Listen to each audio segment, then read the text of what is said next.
Welcome to the Linen Suit and Plastic Tie podcast. This is the podcast where we dissect and analyze the epic, the cool, the unbelievably awesome power of storytelling and learn how to harness that power to supercharge our everyday lives.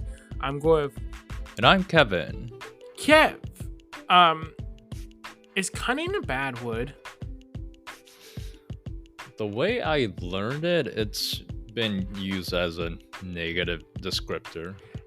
I had this fight in my UCLA college English class about this because I think definitionally wise, I want to have cunning. Like I want to be swift and smart and strategic in my thinking. Like why is that bad? Why is that a bad skill to have? But it is an interesting conversation about the English language where there are words with just negative connotation. Right, and there are words that are the same, but one has negative colloquial connotation, and they've changed over time. And I think cunning is technically a bad word. Like it's a derogatory word, but I think if you look at its core, what it means, it's not stuff you don't want to have, right? Yeah, I mean, context definitely plays a huge part in a lot of the semantics, the way we understand words. And of course that is storytelling as well, because the story is associated with these words. The people you use these words to describe play a huge part of, what people end up thinking about certain words. Okay, so I'm Googling this. Merriam-Webster says cunning means dexterous or crafty in use of special resources, such as a skill or knowledge or in attaining an end.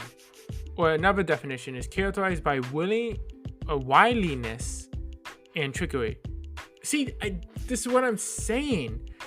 Another definition they have on Merriam-Webster is dexterous skill and subtlety, as in inventing, devising, or executing. That's just saying using your resources in a crafty and complex way to attaining a goal. Like, that's good. Like, I want to be cunning. I want to use my special resources in a unique and proper ways to attain a goal. It really all depends on the context. And since I have a linguistics degree, I should know that languages are never set in stone. They are alive and they are changing. They are kind of a contract between the many people who use it. So, given certain contexts, the same word can have different meanings. That being said, we could try generating enough momentum in the society today so that we can shift the word of cunning in the future if, we really want it to mean a certain way. So I'm just saying justice with the word cunning. And that's how it starts, the cunning campaign, semantic campaign. Word cunning. It is a great word. And I think you're adding deceit to it. You're adding negative to it if you use it in a negative way, like anything. But, Kev, speaking of the ability to use the English language in expert ways, who are we speaking to today? Ooh, we are welcoming back a great friend of the show, Kirthana Ramisetti. If you remember last year, we had her on the show to talk about the first novel she has ever published, Dava Shastri's Last Day, which is a great story about representation, about Indian culture, the immigration experience, celebrity, legacy. And last we heard that book is going to be adapted into a TV show by HBO Max. So really excited for Kirthana. And this time, Kirthana is coming back to us with a new book coming out in April 11th called Advika and the Hollywood Wives. So this is a story about Advika, a 26-year-old aspiring screenwriter in Los Angeles, by accident meeting a very famous Hollywood producer, Julian Zeldin, ending up marrying him very quickly, but over the course of time, finding out about Julian's true character through the stories of his ex-wives. And it is a great story about friendship, about grief, about love, So let's get into it. Sorry, before we start, I'm looking at another definition of cunning. And like this one has so many different definitions. Like there's like 5. And one of them is informal. Is cunning means informally, charming, cute, or appealing. A cunning little baby. What the? Now it means cute? I'm sorry. I'm just saying. All I'm saying is that. So, Kirthana, to start us off, can you tell us a little bit about yourself again? What is your story, and how has your story changed since we last talked about a year ago? Yeah, that's such an interesting question. I had to think about, like, what is my story at this point? And the first thing I could think of is that I can now say that I can call myself an author 2 times over, and that means a great deal to me. It's one of those things when you've always dreamed of writing a book and then you get to do it and it happens, you're like, great. But then that's not the finish line. The whole goal is to keep writing books. So my story is that I wrote a book that came out in November 2021 called Dava, Shastri's Last Day. And now I have a new novel out, Advika and the Hollywood Wives, which will be out in April. And that is my story right now. That's the dream come true twice over, and it can't be more excited and thrilled. Amazing. And I know probably there's not much you can share. I don't know how much progress it has, but so exciting to see since we last talked that HBO Max has picked up Dava Shastri's Last Day. It's being developed into a series, and we were so excited. I remember when we talked last time with all my casting ideas, and I know so many people compared it to like Succession and White Lotus, so I think HBO Max is such an interesting home for it. But how did that feel? How did that call go? Is there anything you can tell us about the process or what to look forward to? That was amazing. And the funny thing is, I do remember last time I spoke to you guys and we were talking about this. And I already knew it was coming. I just couldn't announce it. So it was just kind of fun to talk about with you guys, but not able to actually share any details at that point. And to be honest, I can't share that much right now either. But what I will say is that it was never in my wildest dreams I thought that would happen. And it's partly because, as an author, you're just trying to publish a book. That's the end goal. So I never really dreamt about it getting optioned for TV or anything else, but also because it features my first novel, Dava, features an Indian American woman in her 70s. That just didn't seem like something that TV would be interested in, let alone a multi-generational saga about Indian American family. So when there was interest and there was excitement enough to option it for television, I was just over the moon. And no matter what happens with the project, I'm still very excited that somebody saw the potential in it. It means a great deal. And of course, congratulations on all the success you achieve with your first book. We're so happy to be a part of it, to witness and celebrate that story, of course. And I wonder, for this time around, as a writer who is now publishing your second novel, how do you feel differently, and what kind of changes storytelling skill wise have you developed or been influenced now that it is the second time around? It's also a really good question, because I actually really have to go back and think about my process as I was working on the difference between the first and the second book. One of the things I realized is that with Dava, I was primarily telling the story from her point of view, but I was also telling it from the perspective of other characters in the novel, meaning her children primarily. And with the new book, with Advika, I was only telling the novel from her perspective. So it's closed third person. And because of that, during the drafting process, I'd literally be writing and thinking, okay, I need somebody to help take Advika here. So I just drop in a character. It was really as simple as that. But what happens when you do that is that the rest of your supporting cast becomes very two-dimensional.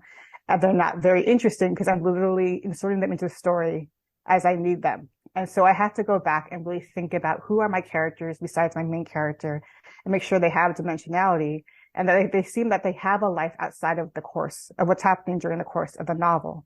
And that was a really good lesson for me, is that as much as my novel is focused on my main character and her very specific plight, I could not ignore my other characters, and I had to make sure they were just as well-rounded as my main character. And the funny thing is I decided to lean into that a little bit. The fact that because of how I was writing Advika initially, she came off very self-involved and only interested in her own issues. So I decided to have other characters call her out on that. And so part of the arc of Advika's journey is learning not to be so self-involved and self-focused, but also opens her eyes to what else is happening in the world. So it actually became a really good lesson for me that I also passed on to my character. You know what I love about that is how and I love how you develop characters. I think going back to Dava was such a complex character. We talked about a lot where it's like there's times where you're like, oh my God, and there's times like, oh my God. Right? It was so hard to like see that she was like this conquering hero. She was such a strong, amazing character, but there's moments like, oh, she cheated, oh, she did this, oh, and you're like, it was so complex. And I felt that with Advika as well. And before we get too deep into kind of talking about the book, do you want to give us a little bit of a quick recap of the book, synopsis, kind of logline type thing? So my novel is about Advika. She is an aspiring screenwriter, and she is still grieving the death of her twin sister. And she's working at an after party for the Oscars when she meets Julian Zelding, who is an Oscar-winning film producer who happens to be 40 years her senior. They hit it off, they have a whirlwind courtship, and they get married. And not long after they get married, Julian's first wife dies, and she leaves in Advika a bequeathment of $1 million in her will, saying, I'll bequeath this to you if you divorce Julian. And so, of course, Advika freaks out. She realizes she doesn't know her new husband at all, and she decides to explore who he really is through the eyes and experiences of his famous ex-wives.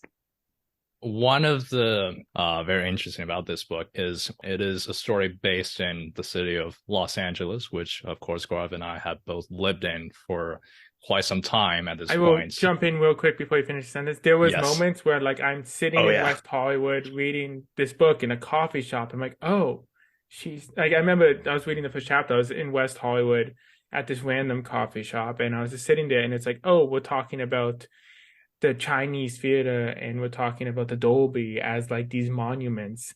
And it was so interesting living here, reading these pages while being here, and thinking about the time Kevin and I went and saw some show at the Dolby, and we're like, oh, this is above a shopping complex.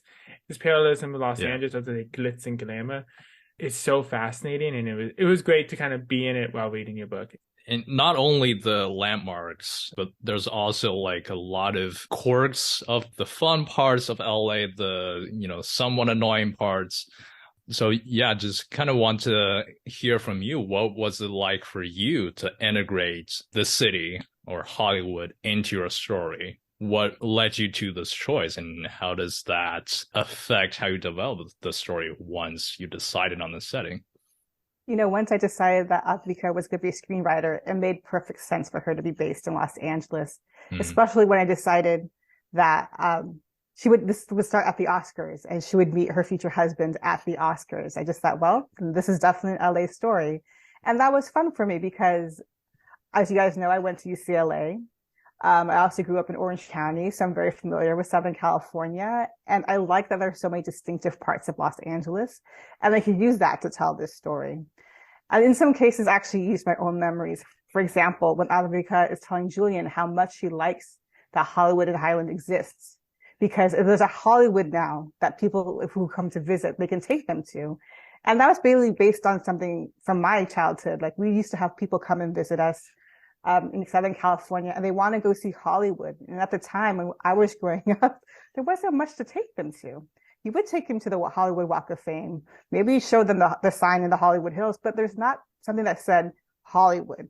And so I thought Advika really would appreciate the fact now that there is something tangible and palpable that exists, because so many people think of Hollywood as a dream to achieve, but it wasn't really a place you could visit before.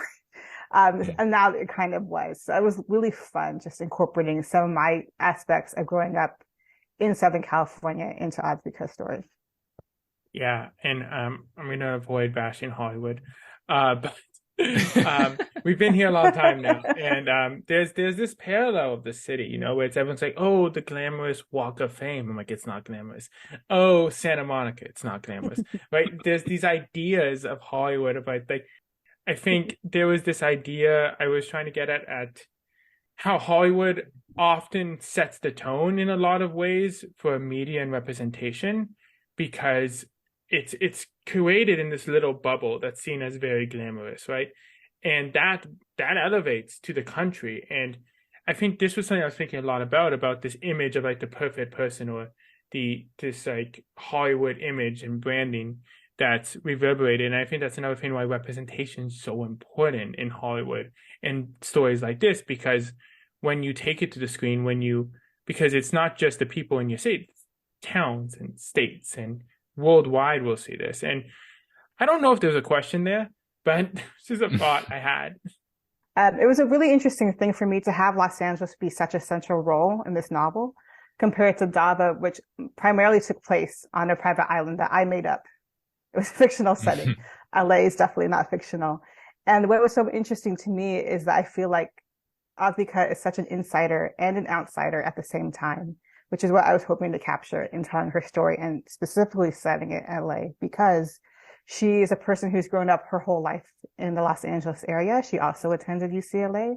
So she's highly aware of all the different neighborhoods, how to navigate, and also aware of how class is represented by where you live as well.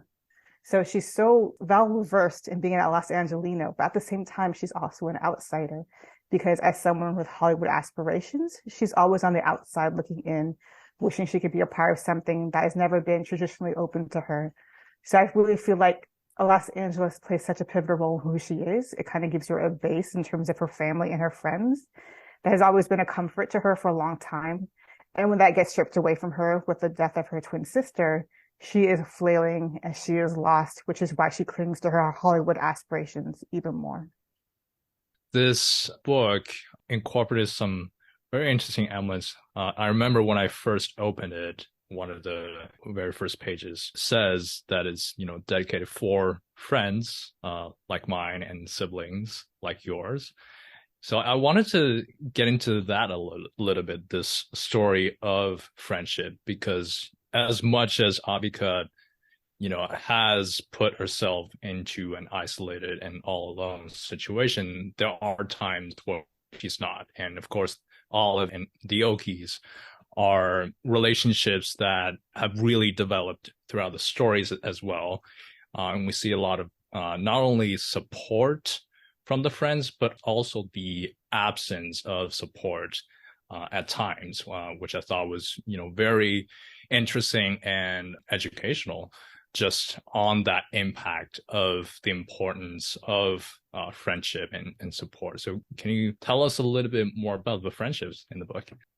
So when I came up with this premise of the screenwriter marrying the much older man, one of the things I said to myself is I wanted to write something that was not a family saga, first and foremost. Dava had been a family saga. My 2 books I worked on previously to Dava that were never published, those were family sagas. So I'm like, let me not write about families anymore and that family dynamic, because I've done that. So I thought, well, let me write about family friends. That was the notion I wanted to write about this book. The idea that, especially if you're an immigrant, so much of your relatives are back in the country of your origin. That was my case. I'm very close to my relatives in India, but most of them live in India. So when you're growing up, at least for me, I grew up with a lot of other Indian families, and we kind of became each other's de facto cousins. We spent all our holidays together. We traveled together, and just a very close friendship that was so important, special to me, especially after I moved to the East Coast and they all remained to the West Coast, because I felt, since I know them since I was in elementary school, it was this friendship where I felt completely understood. We were all from similar backgrounds. We'd known each other for so long. And it was a very special kind of friendship and bonds. And I decided I wanted to write this book about that very special friendship and bond that comes from being around people who know you well. They feel like family. And they're the kind of people you could call at 2 a.m. and say, I have a body in my trunk. Can you come help me? And they'll do that without question. That's the kind of friendship I wanted to depict in this novel. It's funny to me when sometimes I've heard this book called a love story, and it's not in the way you would think it is. It's not about a love story between Advika and Julian. It's a love story about friendships and platonic bonds. And the same with Olive. One of the things I wanted to do with a new friend like Olive is, I think, especially as I get older, you don't know if you'll be able to continue to make the same kind of close friendships you did when you're in your 20s, when you're in college or in your school together, or for people you grew up with. But it's been really amazing to me, like the friendships I've made in my, being older now and still making very meaningful friendships and having those close bonds. And it could happen at any age and it can be important to you in your life as well. And that's what Olive represented to me in this novel. So I just kind of wanted to pay tribute to friendships in this book, the friends that you've known forever and they're ride or die, and the opportunity to make new, amazing, and lovely friends as well, and how they can play a significant role in your life too. I love that. I love that. I love the power of friendship. I think this is something in Hollywood too that I love seeing a good friendship story. Yes. Whether it's I'm always texting my friends like, this is a great friendship. And there's this stories where I'm like, this is an amazing friendship. Please don't make them fall in love. Right? There are times where in TV I'm like, I love this friendship. Don't have them fall in love because it happens too much. It's a trope and I despise it. I love a good rom-com. I love a good romantic comedy, but we don't talk about friendships enough in media entertainment, and we're seeing it more for sure. I'm thinking like Working Moms, which I'm obsessed with. That's a show. I mean, Working Moms is also great, but there was a show that was the show Working Moms is a Canadian television show. Great friendships, amazing. And I'm thinking about great friendships in media, and I think there's this vein that I think I thought a lot about in college, and as I developed more friendships as I grew up, there's this idea of romance where that's your ride or die, that's your person, that's your everything. And you almost start ranking the other people like, oh, this is the only person I need. This is it. This is the world. But this book actually explores that in a way that's like, well, different people serve different purposes and different functions in your life. It's not about like, these are the most important person. This is my favorites in my iPhone. This is how I rank people. Like, this is my emergency contact. Like, I think the thing is here that what I love about your book is it also, even if he was the Prince Charming, the person in the beginning of the book, right? There are still ways that other people serve different functions. And I think it's a story thing where we tell ourselves, oh, the one, the person, yada, yada. And I think it's so important that we remind ourselves different people come into your life for different reasons and not let ourselves get stuck in that story of like, I need to find the one. Percent. I mean, for a very brief second, I thought of the idea of Advika having a relationship with one of the Okis. And then I quickly nixed it because I'm like, I don't want this to be about her meeting someone else. I want this to be about her reconnecting with herself and what's important to her, but also having a greater appreciation for her friends. And I think I didn't want to muddy the waters at all by having it like some subplot romance. That's not what this novel is about. So I appreciate what you said because that was top of mind to me too. This might seem to be a lot about romantic comedies and how much my character loves them, and I love them too. But to me, this was always a friendship novel. Yeah, and as much as romantic relationship is at the front of the story, it is the friendship that's been the core. And as we were talking about the friendship and support, also thought of this kind of strange, but it also makes sense, sisterhood that kind of develops between Advika and the Hollywood wives, which is, the other half of the title. Can you walk us through those characters as well? Because each of them has such an interesting story. Julian's three ex-wives are each famous in their own ways. The first wife is Evie Lockhart, and she is an actress that Julian, she met when they're both at the beginning of their careers. He became a very famous producer. And her career, as his career went up, her career went down. And so she had only a short filmography before she retired from acting. Julian's second wife is Nova Martin. She is a pop star I should say, because Julian is a much older person than Advika. So I should say Evie's career largely happened in the 70s and early 80s before she retired from acting. Nova Martin was a pop star in the MTV era 80s. And so she's a person who wanted to be Joni Mitchell, but because of the time she was in and the husband she was married to, who wanted her to be more commercial, she ended up having a trajectory closer to Madonna, which is something she did not want or aspire to. And then the third wife, her name is Victoria Trung, and she is aspiring. She wants, I think she was like a person who had flourished on Instagram. It was a little ahead of her time. She just wants to be a personality. She wants to be on TV. She wants to be famous. And so she entices Julian, her third husband, to be on a Real Housewives ripoff show called Luxury Wives. And then she pursues a reality TV career from there. So they're very distinctive women, each in their own ways. And they each have a connection to Julian that Advika uncovers as she researches each of their lives through, you know, the media, like the interviews they do, the movies they're in, the TV shows they're on. And she learns a lot about, I think, what women go through in the entertainment industry and how much so much of their stories are shaped and molded or even erased by the people who have power. And it's not something Advika ever realized until she was kind of caught up in the same whirlpool of control that her predecessors were. I think this was the rambling point I was trying to get to earlier too, where that Hollywood is such a bubble of like a very small group of people. And they set the tone for the stories that people see as the world, right? And it's the thing about, that's why representation in Hollywood is so important, because if we don't have representation in the writer's room or on our screen, they're not seen as the people of the world, right? We see that the perfect person is this box, right? And I think that was so important, the way you talked about how the people in power shaped these young women's stories in the press, whether it's through suppressing copies of Nova's music, whether it's through suppressing articles or suppressing stories in the media, or telling, or the loudest voice becoming the most true version of the story, right? I think that was so interesting about how she had to fight to learn about these women, because a long time she was told not to, and a long time they were shut out. Their stories were cut short because this powerful man, it didn't fit into his narrative, right? So I think it's the importance of authenticity in storytelling, the importance of us trying to make sure there's more representation so few people don't control the narrative for many.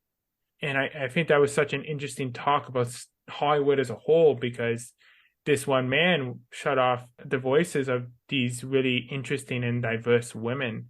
And also, I think it was interesting how each in the four wives, they were all women of different races and different careers. Why was it so important that each wife was so diverse in that way to you? It was important to me because I feel like if you just set a novel in Los Angeles, it's going to be diverse. You have all people from all diverse backgrounds who grew up in the Los Angeles area, and it didn't make sense to me to not have that kind of representation. And I also figured, as the author of this novel, why shouldn't I have that representation? I think it's on me to make sure it's an organic part of the story and it makes sense within the story. But I love that, for example, Victoria is a Vietnamese, and the fact that she's a Vietnamese American plays an important part of her story and who she is, and also her marriage to Julian and what happens after that. It was just a lot of, but the other thing is, in terms of their careers, I'm a pop culture person.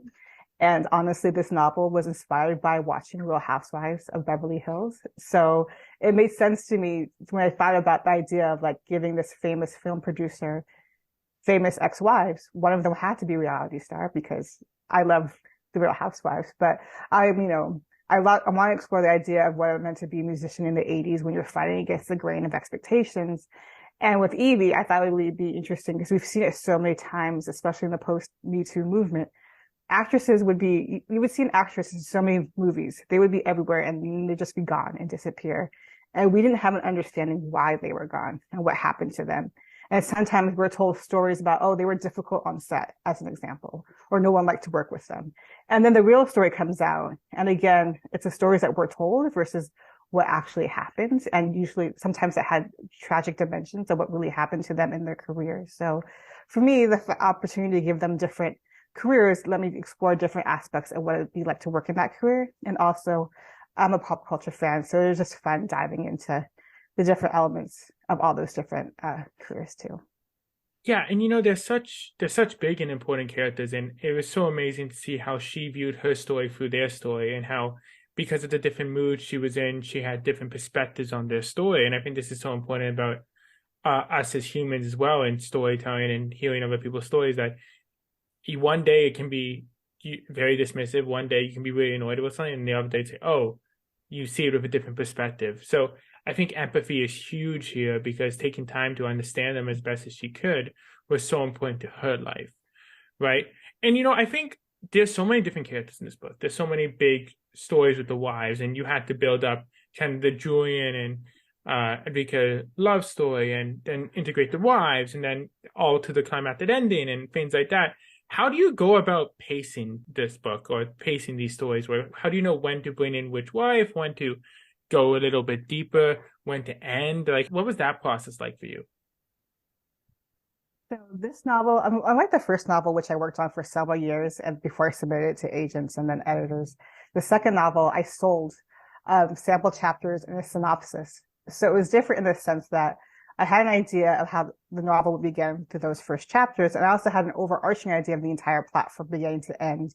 So what you read in the novel is how I always imagined that this novel would transpire, everything that happens. From that synopsis I wrote from day one, nothing had changed. But I still had to write a whole novel. And I had to figure out what happens when and how each of these wives are introduced into the story as Advika is learning more and more about who she really married. And so for me, what I found really works for me as a writer is having an outline. The one difference for me in terms of book one and book two is with book one, I wrote the entire outline in advance before I even started writing the novel. With book two, because I had a deadline now, which changes everything about my writing process, because now I can look at a calendar and say, okay, this first draft is due in X amount of months. And there's a lot of pressure on you suddenly to generate pages. So what I found worked for me, for this book anyway, is that I did kind of a version of book one, which is I wrote a couple of chapters in the outline, then I drafted it, then I wrote the outline, a couple of chapters of that outline, and then drafted it. So I went back and forth between outline and novel, and then until I had an entire draft. And what really helped me after the fact is I read somewhere that it's helpful to you during the revision process. And all novels are honestly born in the revision process. Drafting is just getting words on the page so you have something to work with, but revisions are where the novel is born. So I read something where they recommend after you finish your manuscripts, you go back and you summarize every chapter in your novel. And for me, I chose to do that scene by scene. So chapter one, scene two, chapter two, scene one, scene two, etc. And by having that blueprint, it was so helpful because, of course, the novel changes a little bit from outline to final drafts. So I can always go back in terms of what you're asking about pacing. I could see, okay, maybe this information comes too early and maybe that revelation should come later. And I was able to move things around like a puzzle pieces to see when exactly certain things should fall into place. And that was immensely helpful. That's such an interesting insight for us as people who don't know a lot about the writing process to, see behind the curtain. So thank you for walking us through that. And I think one other element that we're seeing in this book is the integration of film and TV. Obviously, this is an LA-based story. Makes a lot of sense to integrate that. And in your first book, you did also have the element of music as a very essential part of Dava's story. I wonder, for you as a storyteller, how do you see these elements enhance the story you're trying to tell? Just like with music in Dava, the movie and TV stuff, it's an indulgent choice, I have to say. It's indulgent to me. So I had another edict for myself when I wrote this novel. I couldn't write about music again in the same way I did in Dava. It was really very easy for me to because I love music so much. But I'm like, let me not do music this time. But a long time ago, I wrote a short story, and it was a short story I loved. It told the history of a band solely through what was written about them. So interviews, television appearances, page 6 gossip items. It was the entire history of a band through everything that was ever said about them. And I had a lot of fun writing it. And that short story never got anywhere. No, it got rejected all over the place. But I love that short story. So I decided to take what was so fun about writing that short story and integrate it into this novel. So for me, I loved writing, behind the music, like watching it on YouTube. Sometimes, these episodes are broken up into clips. So you can't watch the whole thing. Or writing, a biography of a character, or watching what it's like to watch binge watch an entire season of television with another person, and you're cracking jokes with your friend as you're watching it. So for me, it's just a fun way to tell a story because pop culture, TV and movies are such for most of us, it's a fun aspect of our lives, but I also think it communicates a lot about who we are.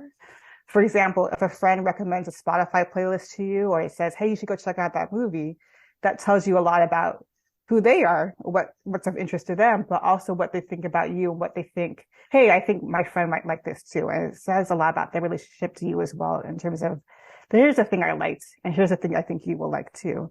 It's a way we communicate a lot in the world and make connections in the world. And so I think it's an important thing to share. And for Advika, she comes to really bond with her predecessors, the ex-wives, by learning what makes them tick and what they were passionate about, and makes her really think about what she's passionate about too, in terms of her craft, which is screenwriting.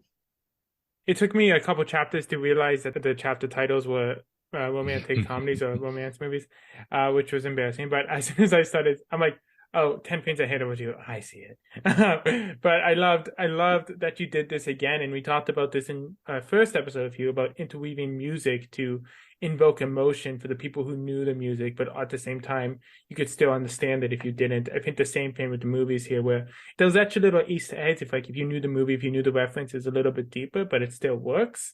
I love that.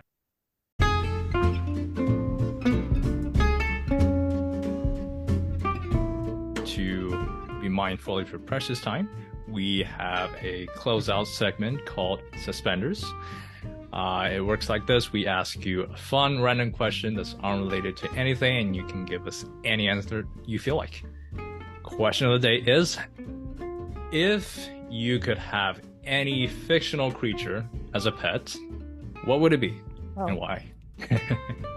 I don't know how it would work out, but the first thing that comes to mind was an Ewok, maybe, because it's fuzzy and cute. But it'd be kind of like having a pet dog in a way, but they can actually interact with it more and communicate with it more. This is just the first thing that comes to mind. I'm sure there are better answers to this question, but I feel like they seem fun to hang out with. They were a vital part of Return of the Jedi, so look at Ewok. Amazing. I think first thing that came to mind was the griffin from Sandman. I don't know why, but that's what I was thinking. A griffin or gargoyle. No, it was a griffin, I think. I don't know. But anyways, again, thank you so much for joining us. It's always amazing to talk to you, hear more about your stories. We're huge fans, and we're so excited for this book to come out on April 11th, 2023, Advika and the Hollywood Wives. We're so excited. Thanks for having me. This has been a really great conversation.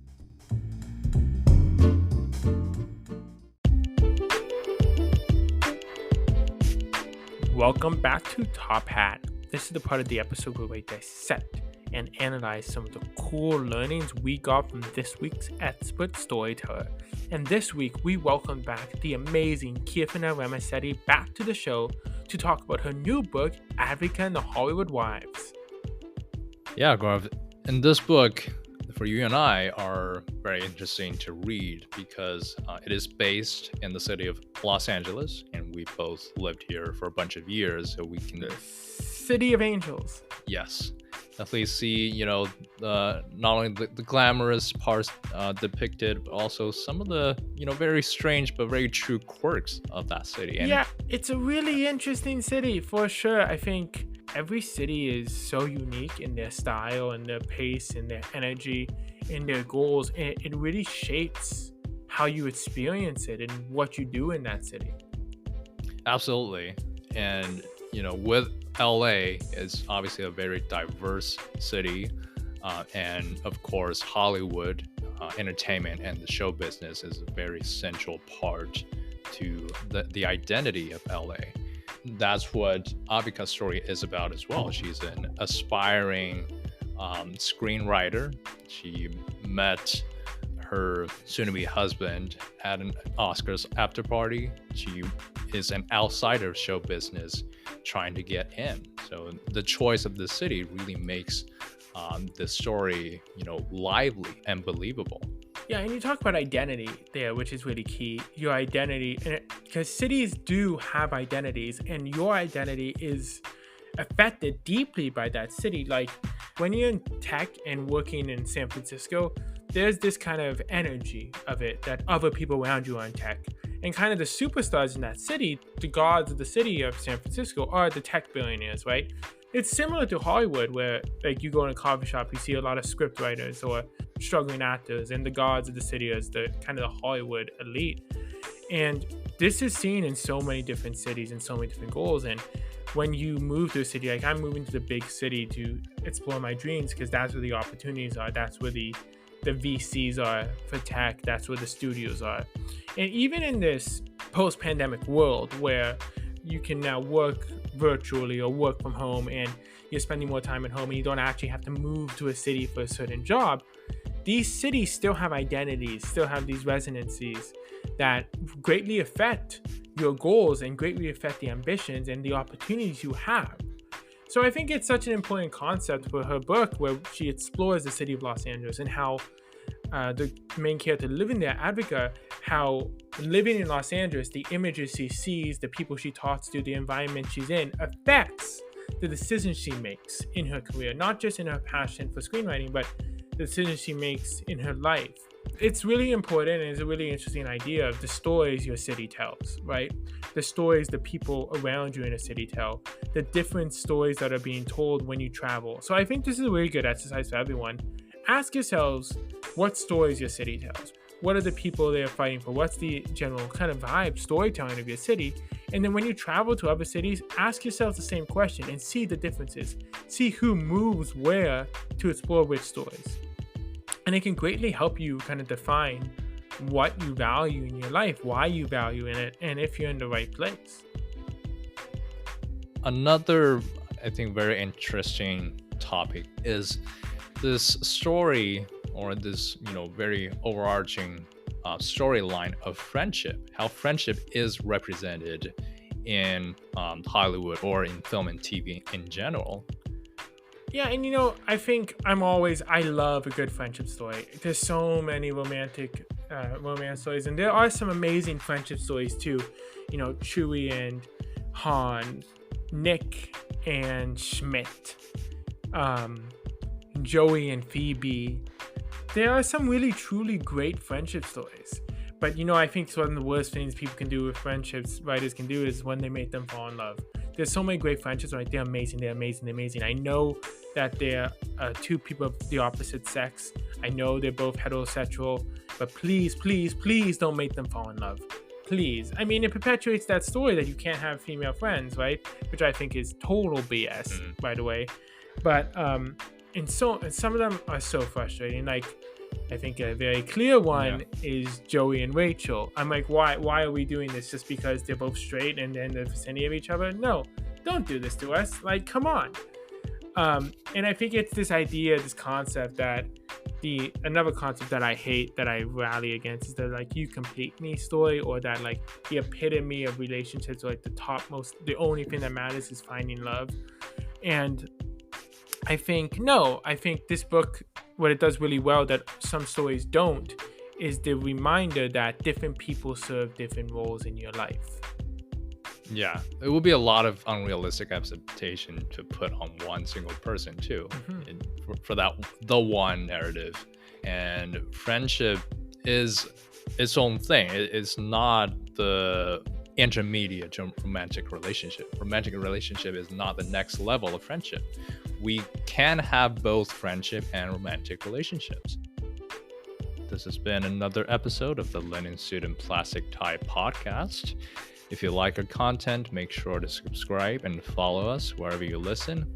Leave us a comment and review to let us know what you're thinking.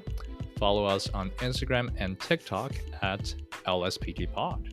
And we will see you next time. Have a good one.